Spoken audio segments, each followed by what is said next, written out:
Former President Donald Trump has invoked his Fifth Amendment right and refused to testify under oath Wednesday. Trump was deposed by lawyers from the New York Attorney General's office. It's part of the office's 3-year civil litigation investigation into the Trump organization's finances. Attorney General Letitia James says that there is evidence that the organization used false information to obtain loans. Robert Costa has more. Trump invoked his Fifth Amendment rights against self-incrimination, a move he had once disparaged. You see, the mob takes the Fifth. If you're innocent, why are you taking the Fifth Amendment? Trump's deposition is the latest chapter in a contentious standoff with New York State Attorney General Letitia James, who is investigating whether Trump's real estate businesses inflated the value of its assets, including his personal Fifth Avenue apartment. In a statement, Trump said he took the Fifth because he had to. When your family, your company, become the targets of an unfounded, politically motivated witch hunt, you have no choice. CBS News legal expert and analyst Ricky Kleeman. And any lawyer worth his or her salt would have told Donald Trump that it was essential for him to invoke his Fifth Amendment privilege at that deposition today. The New York Attorney General's office said today they will continue to pursue the facts and the law wherever they may lead. Our investigation continues. This comes as new details emerge about the FBI search of Trump's Mar-a-Lago home. Agents spent 9 hours in the residence and searched an office.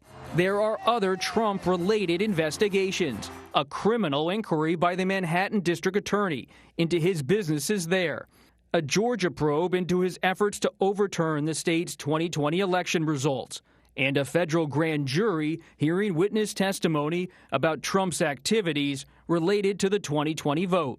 Trump remains popular in the Republican Party. Supporters outside Mar-a-Lago are just one sign of that. The former president is now using the FBI search to raise funds. The former president huddled with Republican allies at his residence in Bedminster, New Jersey last night. They urged him to get into the 2024 presidential race soon.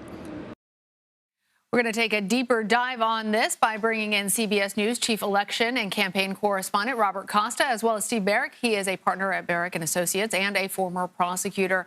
Welcome to both of you, gentlemen. Robert, I'm going to start with you. Why did former President Trump plead the Fifth? Do we know?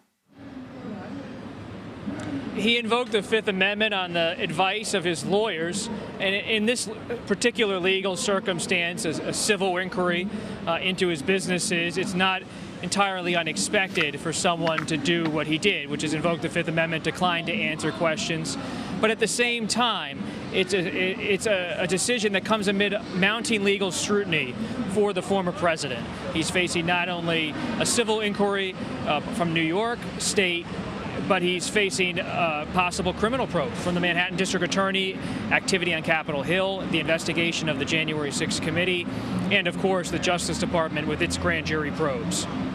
Steve, I want to get your response to that. With multiple probes going on, obviously, pleading the Fifth is a constitutional right that the former president is afforded, just like any other citizen. But might this hurt his case? Remind us what it means, actually, to plead the Fifth.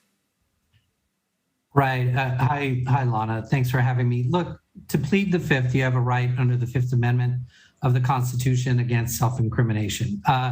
In civil cases, when you have potential criminal liability elsewhere, it's common and expected to have lawyers instruct their clients to take the Fifth Amendment, to not say anything that potentially could be used in a criminal case against them. So not surprising. If I were the ex-president's lawyer, I would advise him to do the same thing.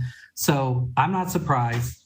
And this attorney general and the ex-president have a long history of political bantering back and forth. So, there's some bad blood between the two of them. So I'm not surprised at all that one, she was actually physically present during the deposition, and two, he took the Fifth. Steve, I want to follow up on that because Trump's lawyers have also argued that his testimony could be used in these parallel criminal investigations. But they also say that it could impact a possible immunity deal. Do you know anything more about this, and can you explain it for us? Right. I think I'm not 100% sure an immunity deal that may or may not be pending.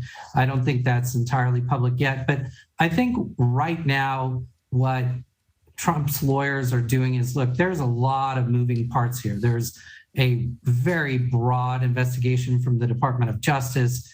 And I mean, no one's 100% certain on what direction that one's going. So I think they would like to preserve the status quo to get their arms around what President Trump's exposure is, liability, where the possible issues are, before they have him making any statements on the record. And Robert, what's next then for the former president? What about 2024 and the GOP? What are you learning? CBS News has learned tonight that it's possible now that the former president could make an earlier than expected announcement and jump into the 2024 presidential race, fueled by the outrage inside the GOP about what has happened in recent days. Discussions are ongoing inside of the former president's inner circle. Some people are telling him to wait, especially those on Capitol Hill, saying wait until after the midterm elections. But because of the consolidation of power he has seen around him, in the sense that the party has been rallying to him, not just at dinner last night at Bedminster, but in public statements, he believes, I'm told by people close to him, that he has political capital now, and he could spend that political capital, but it's by no means a sure thing that he's going to make an earlier than expected announcement. What I keep being told by my top sources is that that option is now very much on the table. All right, Robert Costa, Steve Baric, thank you both.